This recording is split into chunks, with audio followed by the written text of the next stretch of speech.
চলতি বছর ফিফার শেষ উইন্ডো নভেম্বরে ফিফার উইন্ডোতে দুটো আন্তর্জাতিক প্রীতি ম্যাচ খেলবে ব্রাজিল। 2026 বিশ্বকাপের আগে যে কটা প্রীতি ম্যাচ রয়েছে ব্রাজিলের, সেগুলো বিশ্বকাপের প্রস্তুতির অংশ হিসেবে নিচ্ছেন কার্লো আনচেলত্তি।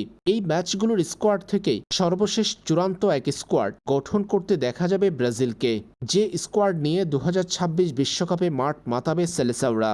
এদিকে কার্লো আনচেলত্তি যোগ দেওয়ার পর থেকেই ব্রাজিল দলের জার্সিটা এখনও গায়ে ওঠেনি নেইমারের। কবে ব্রাজিলের আইকনিক 10 নম্বর জার্সি পরে মাঠে নামবেন নেইমার, সেটাই এখন প্রশ্ন ভক্তদের। সেই ভক্তদের জন্য দারুণ এক স্বস্তির খবর এসেছে এবার।